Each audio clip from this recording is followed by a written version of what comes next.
¿Qué tal? ¿Cómo estáis? Bienvenidos a Cuna de Talentos, un día más para hablar del deporte que más nos gusta y hoy tenemos conexión por videollamada con José Manuel Puertas, al que ya recibimos. ¿Qué tal, José? ¿Cómo estás? Bienvenido.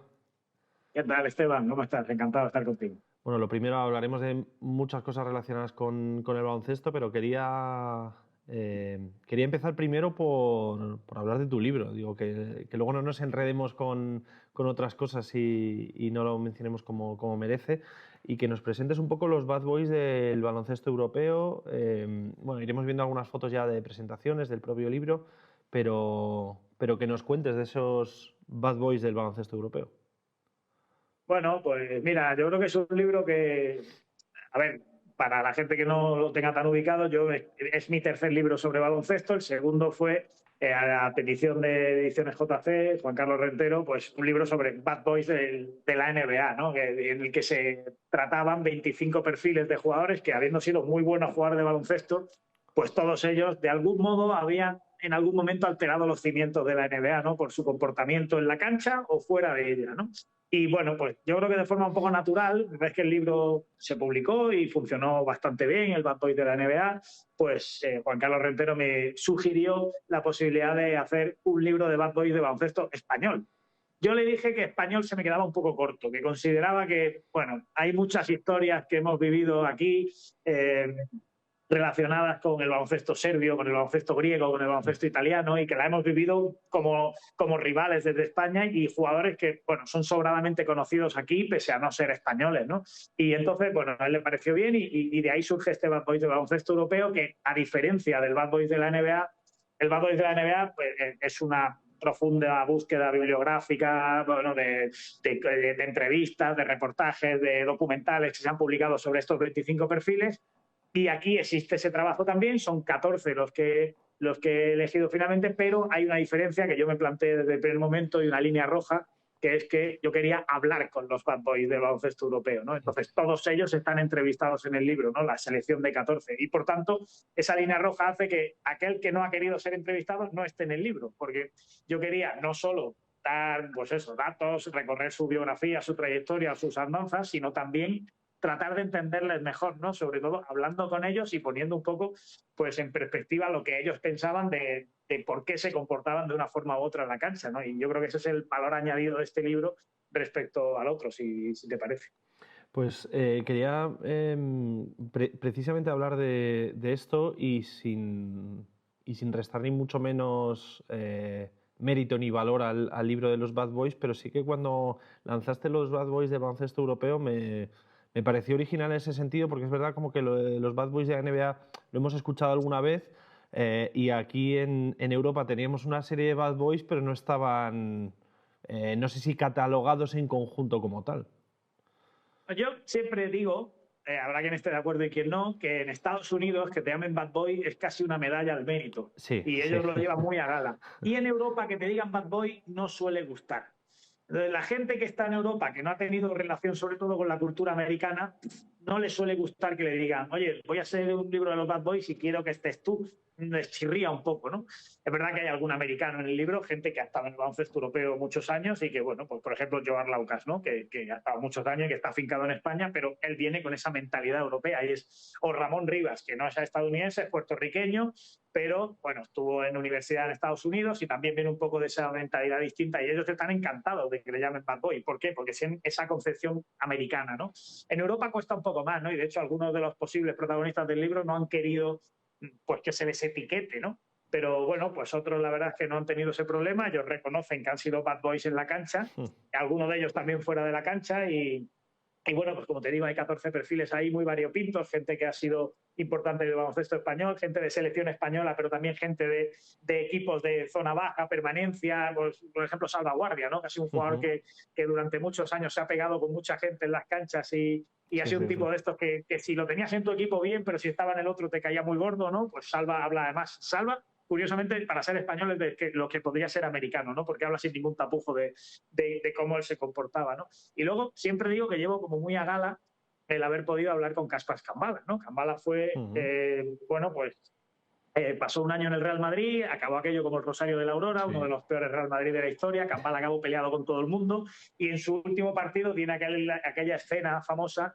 en la que, bueno, él contra Felipe Reyes, jugando en Estudiantes Felipe Reyes, le hace una falta muy fea ya con el partido decidido a favor de Estudiantes, y Alfonso Reyes, que es su compañero de equipo, pues defiende a su hermano y se enfrenta con su compañero de equipo.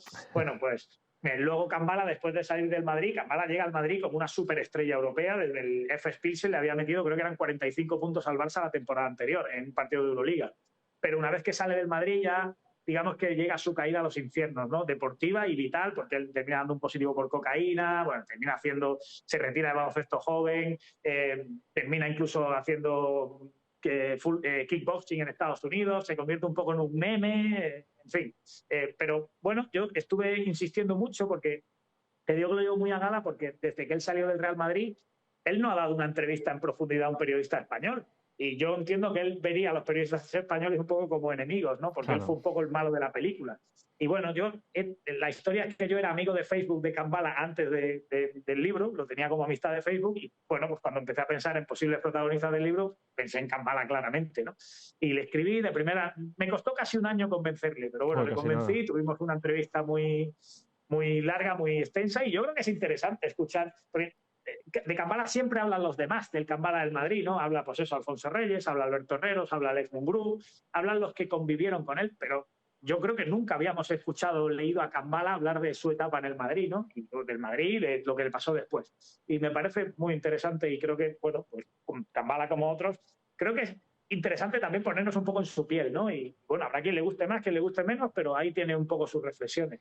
No, esto que se dice siempre de, bueno, que muchas veces nos quedamos con los titulares, noticias o reportajes, pero dices, oye, sí, ¿y el protagonista de todas esas noticias qué opina o cómo lo vive? Claro, y bueno, por eso te digo que yo creo que el de primera no, me costó, ya te digo, casi un año estar detrás de él, pero al final lo conseguí. Tuvimos una entrevista de más de 2 horas y bueno, pues yo la verdad es que muy agradecido. Él contó su verdad de los hechos, y esa es la que yo obviamente quería un poco exponer, ¿no? Y me parece interesante que, como te digo, yo aquí pongo siempre el símil de que la Segunda Guerra Mundial siempre nos la cuentan desde el lado americano, ¿no? Sí. Pues, pero, por ejemplo, hay alguna joyita por ahí, o una serie que se llama Hijos del Tercer Reich, que a mí me encanta, no sé si la conocéis, que cuenta la Segunda Guerra Mundial desde el lado alemán. Y me parece una maravilla, ¿no? Pues aquí siempre todo el mundo habla de Campbell y opina de Campbell y dice de Campbell, pues está bien que Campbell, pues leamos lo que opinan. Qué bueno. Pues mira, justo te quería preguntar de sorpresas que te hayas encontrado con el libro, pero que yo creo que esta de, bueno, no sé si la de Campbell es la mayor de todas, de todo este compendio de historias. Bueno, es verdad que en este tipo de historias, pues al final vas rascando y vas descubriendo cosas que no sabes, ¿no? Pues bueno, de Ramón Rivas hay historias buenísimas en Baskonia. Él lo lleva, ya te digo, muy a gala. Ten cuenta que tenía una lista en la nevera de jugadores a los que tenía que darle una hostia, si se me permite. Sí. Los tenía ahí apuntados, por ejemplo, ¿no?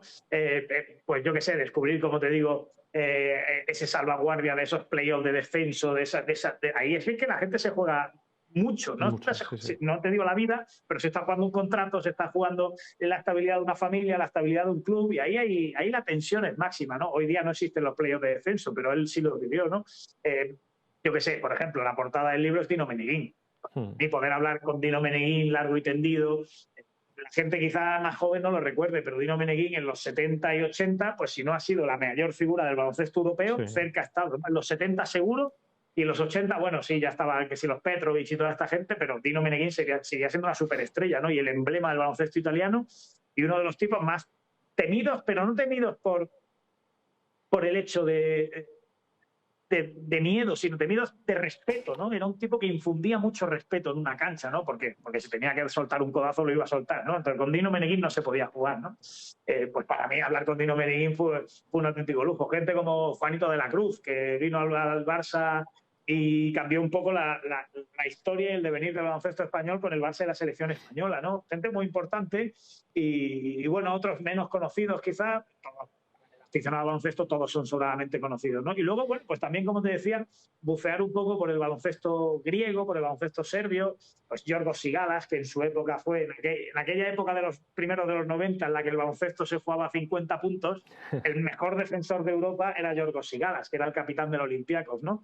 Bueno, pues poder también radiografiar un poco aquella época de ese baloncesto pastoso, lento, de muchos palos, de mucha brega, y ahí Sigalas era uno de los grandes exponentes, ¿no? Bueno, pues al final de todos ellos vas conociendo historietas, anécdotas, detalles que yo creo que hacen una lectura amena y con la que la gente que le guste este tema obviamente va a disfrutar. ¿Y cómo está siendo la acogida estos primeros meses? Estamos viendo algunas imágenes también de la presentación del libro. Comentaremos ahora de ello, pero ¿cómo está siendo la acogida en estos primeros meses de los Bad Boys del baloncesto europeo? Bueno, yo creo que al final, evidentemente es un libro de nicho, te tiene que gustar el baloncesto, ¿no? Aunque te guste también este tipo de historias, ¿no? Pero yo estoy bastante satisfecho, ¿no? Han hecho ya varias presentaciones, una en Murcia con Sadiel Rojas, que es otro de los protagonistas del libro. Sí. Sadiel Rojas, que es verdad que en el baloncesto moderno es más difícil encontrar el bad boy, ¿no? Y yo creo que Sadiel Rojas ha sido el gran bad boy de los últimos 10, 12 años en España, ¿no? Como miembro de UCAM Murcia, ¿no? Pues pudimos hacer una presentación en Murcia con Sadiel Rojas. En Málaga estuvimos con Anicer Labodrama, que es el primer capítulo del libro. Anicer cuenta yo a Arlaucas en el libro. Él dice, mira, yo esto que hacen hoy día de irse a cenar el día de antes de un partido con un rival, yo esto en mi época no se hacía. Dice, yo solo lo hice con una persona. Yo invité una vez a cenar a Anicer Labodrama para que no me pegaran el día del partido. ¿Qué pasó? Que jugaban el Taurés. Y entonces, nada más empezar el partido, la pareja interior de Arlaucas era Ramón Rivas. Y dice, nada más empezar el partido, Ramón le mete una hostia a Labodrama y le digo, Ramón, me costó ayer la cena una pasta para que tú ahora a la primera jugada del partido ya me lo cabrees. No me hagas esas cosas, ¿no? Bueno, pues este tipo de historias están muy bien. Bueno, Vicente estuvo en Málaga y luego tuvimos otra presentación en Valencia en la Copa del Rey, aprovechando la Copa del Rey junto al libro de Álvaro Paricio, Vencer a Goliat del talento no se mide en centímetros, un viaje a los límites de la cancha, ¿no? Los más duros y los más pequeñitos, que es sobre los que ha escrito Álvaro Paricio. Y luego en Madrid también hemos presentado estuvimos en el Pavel Aleatorio, con Fran Fermoso, con Tomás Bellas, con Javier Hernández. La verdad es que estuvo muy bien. Lucas Bravo, pasamos un muy buen rato y bueno, pues de momento contento, satisfecho y esperando que oportunidades como esta que tú me das sirvan para que el libro llegue a más gente, claro. Seguro que sí, seguro que sí. Y por esa, bueno, no tanto por la presentación en Valencia, pero sí por lo reciente de la Copa del Rey, aunque ya han pasado unas semanas, pero sí por analizar, y venimos, bueno, de hablar de los Bad Boys del baloncesto europeo, de una historia, de un libro. Yo, bueno, lo quiero compartir con los espectadores también contigo, no sé si acabaste con esa misma sensación o no, pero tal y como iba avanzando la temporada, tal y como iba avanzando la Copa, la historia como acabó con la victoria del Baskonia me sonaba más a una historia cuando vemos historias de remontadas en la NBA o demás, como un guión que estaba escrito para que esta Copa podía ser de Baskonia.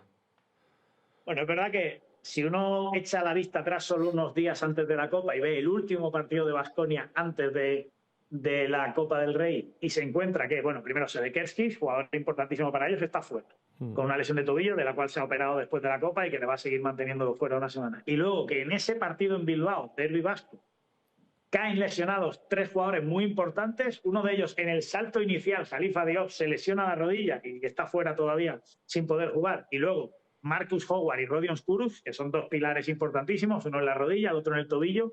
Pues hombre, parecía complicado pensar en un Baskonia campeón de Copa. Es verdad que Baskonia iba probablemente por el lado del cuadro en el que cualquiera podía entrar en la final, ¿no? Porque yo creo que el Barça está un poco más vulnerable, obviamente, que otros años, y por ahí yo creo que tanto Murcia como Baskonia se veían entrando con opciones de llegar a la final, ¿no? Tenerife también, pero claro, Tenerife llega con la baja de Marceliño Huertas, y esa franja es muy importante. Entonces, Tenerife es el primer rival de Baskonia. Baskonia lo supera y luego contra el Barça, pues bueno, yo creo que al Barça y al Madrid le hizo lo mismo, ¿no? Fue capaz de aguantar en el partido, de evitar que Barça y Madrid rompieran el partido, y en la recta final, pues cuando los partidos ya se convierten un poco en una lotería, pues hicieron homenaje a aquella famosa táctica del conejo que decía Manel Comas, que fue entrenador del Baskonia muchos años, que si tú llegas contra un grande a los minutos finales igualado, pues ahí cambia la película, ¿no? Y y puede convertirse todo en una lotería. Y eso es lo que pasó, que el Barça yo creo que colapsa físicamente en la semifinal y empieza a tomar muy malas decisiones y se encierra mucho en una muy buena defensa de Baskonia.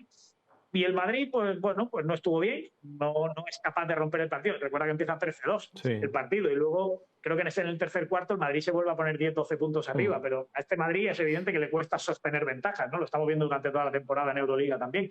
Y bueno, pues Baskonia gestionó mejor los minutos finales y yo creo que se hizo más que justo acreedor de esa copa, porque una copa ganando a Barça y Madrid de forma consecutiva es una copa con todos los honores. Totalmente, y no sé si con ese título más si cabe, pues emerge la figura del aprendiz que gana su maestro, podemos decir, en la final de Copa, un entrenador que todo el tramo inicial, sobre todo de año, bueno, desde su contratación hasta los primeros pasos en Baskonia, pues hay muchísimas dudas desde todos los ámbitos de que realmente era la elección adecuada para un proyecto como Baskonia. Pero que llega a la Copa y cambia totalmente el paradigma de lo que es Baskonia. Incluso mucha gente, pues bueno, que le llama alcalde, o sea, ya le considera como el alcalde de la ciudad.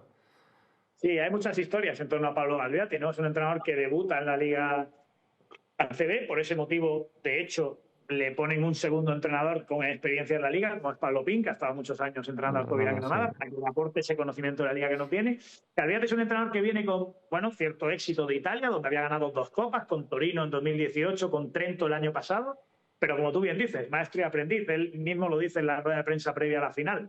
Cuando Sergio Scariolo entrena al Olimpia de Milán, Pablo Galviati es el entrenador del juvenil del Olimpia de Milán, ¿no? Entonces, claro, esto es como una escala muy grande entre uno y otro, ¿no? Bueno, Galviati, también como bien has dicho, su inicio de temporada muy complicado. Es verdad que Baskonia arranca con lesiones, pero el equipo no empieza bien, sobre todo en Euroliga pierde, creo que son los 5 primeros, y en ACB pierde de los 4 primeros 3 o algo así.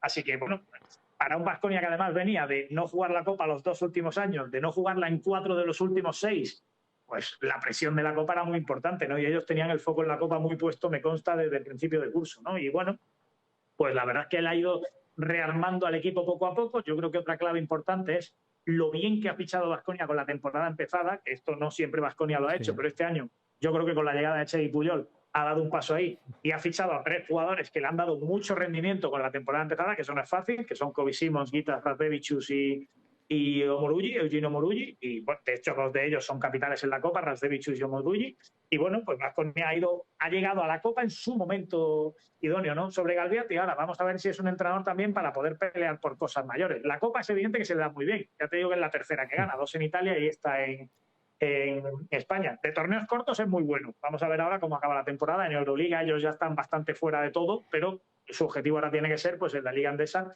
entiendo que quedar entre los 4 primeros para tener factor cancha a favor en cuartos y pelear una hipotética semifinal o final, ¿no? O incluso el título, claro.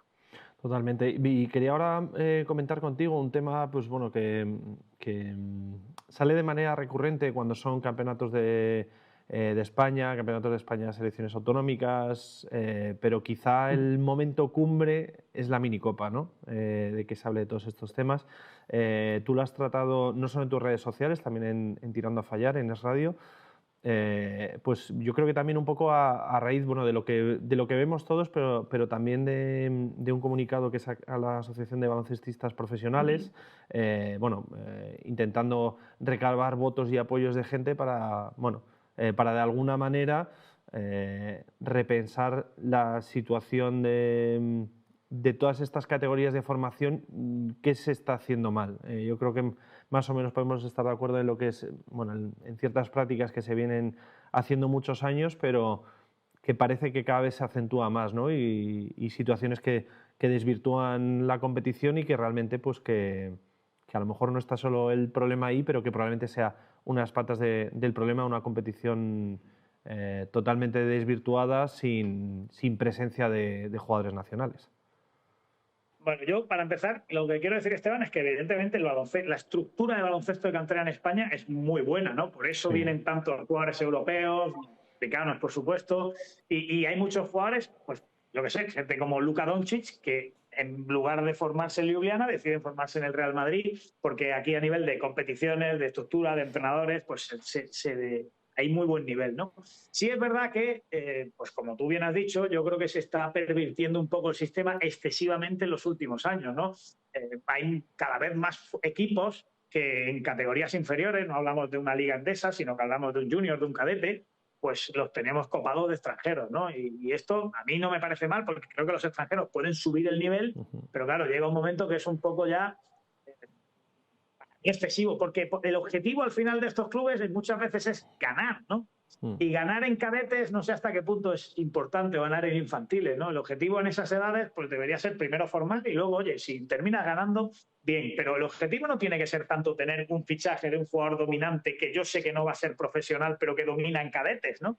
El objetivo debería ser que yo en cadetes sea capaz de construir los mejores jugadores posibles para que lleguen al senior siendo jugadores de buen nivel, ¿no? Y esto no siempre se hace, entonces, bueno, pues, como tú bien dices, muchos de los jugadores extranjeros que vienen, en muchos casos vienen porque en ese momento son muy dominantes en esa categoría, aunque se tenga bastante claro por parte de los propios clubes que lo traen que cuando llegue a senior no les van a servir porque van a ser jugadores normales. Pero claro, el dominio físico que tienen en cadetes, en juniors, son muy grandes. Y de ahí llegamos a otro problema, ¿no? Que es un poco un problema que es el elefante en la habitación al que es muy difícil bueno, afrontar, pero que es una realidad, ¿no? Y es que hay muchos chavales que vienen con la edad falseada, ¿no?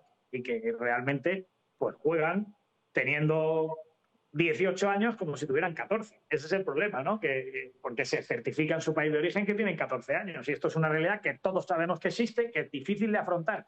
Porque evidentemente ellos vienen con unos papeles legalizados de que tienen 14 años de su país de origen y eso pues tiene toda la validez legal del mundo, pero la realidad y la obviedad es que ese chico pues no tiene 14 años, ¿no? Y juega contra infantiles cuando él tiene 16 o 18 o 20.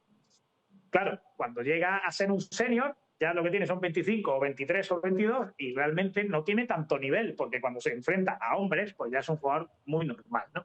Entonces, este tipo de movimientos y fichajes para ganar un campeonato de España cadete, ganar un campeonato de Castilla y León cadete, ganar una minicopa, clasificarse para una minicopa, pues yo creo que podemos ponerlo en cuestión, ¿no? Y podemos debatir si aquí el objetivo de un equipo de gente de 14 años es ganar o es que se formen personas y jugadores, ¿no? Y bueno, ese es el elefante sobre la mesa que ha sacado la BP y que yo creo que es un problema que el baloncesto español tiene que afrontar. Digo, que no es fácil, porque claro, si tú vienes de X país con tu edad certificada, pues eso es muy difícil de rebatir.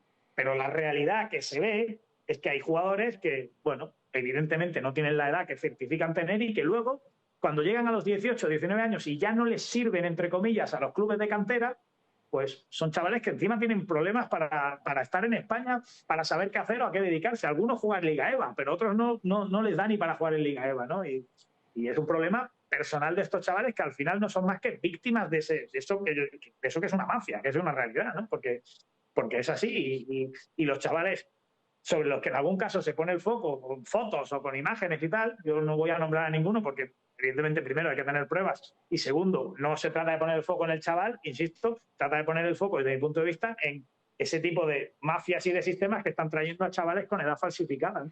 Totalmente, y partimos de la base, yo creo que sí que es importante al inicio de tu respuesta lo que decías, ¿no? Que todo esto se produce porque hay una buena estructura y clubes que trabajan bien, que tienen buenos profesionales y que pues todo el mundo quiere trabajar con los mejores. Oye, ¿dónde están algunos de los mejores? Están aquí.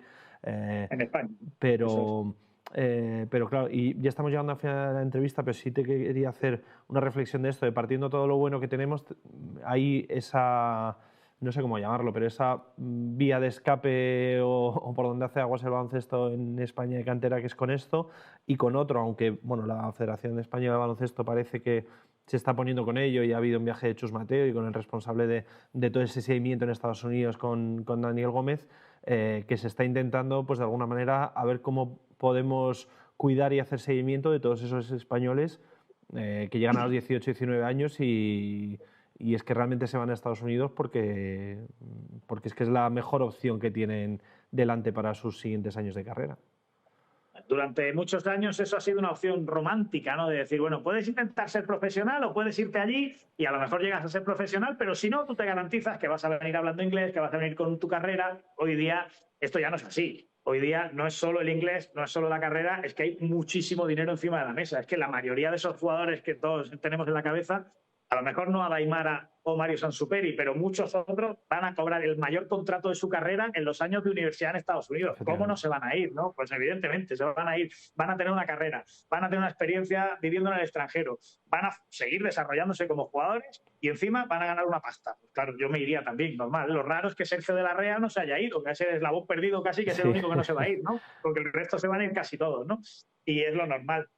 Yo creo que desde aquí se ha afrontado tarde el problema, ¿no? Porque la Liga U22, bueno, me parece una competición resultona, pintona, que está bien, pero que llega 15 años tarde, porque no se ha afrontado el problema. Y cuando tú tienes el tsunami de la NCAA, pues pagando a jugadores de un nivel quizá no de selección española, 250.000 euros, quizá no de selección española, los que son de selección española hablamos de millones de euros o dólares, pues claro, ¿cómo los vas a retener aquí? Es imposible, ¿no? Se van a ir todos, ¿no? Entonces, bueno, esta liga está bien, yo creo que mediáticamente al final está teniendo cierto impacto también, pero evidentemente los buenos se van a ir y muchos de los no tan buenos también, ¿no? Porque las oportunidades allí son muy grandes, ¿no? Entonces, esta liga yo creo que si se hubiera puesto hace 10, 12 años, pues hubiera arreglado alguna parte del problema y ahora estaría consolidada de otra forma y se verían las cosas de otra manera, pero ha llegado muy tarde para mí, ¿no? Ha llegado cuando ya el tsunami, la ola te había tragado entero, sí, sí. ¿no? La NFA. Totalmente, totalmente. Pues nos hemos quedado sin tiempo. Además, esto último también es algo para, bueno, tanto la parte de Estados Unidos como de todos estos jugadores de cantera, da para, bueno, no sé si para libro. 3 programas más. Sí, para libro no lo sé, porque creo que se desactualiza. Tendrías que andar continuamente sacando siguientes partes, pero va para unos cuantos programas más. Así que, José Manuel Puertas, periodista, autor de Los Bad Boys del baloncesto europeo, darte las gracias por este rato aquí en Cuna de Talentos. A vosotros siempre, es un placer, ya lo sabéis. Y ya sabéis, hemos estado aquí con José Manuel Puertas hablando de lo que más nos gusta, que es baloncesto. A todos vosotros os esperamos aquí en el próximo programa.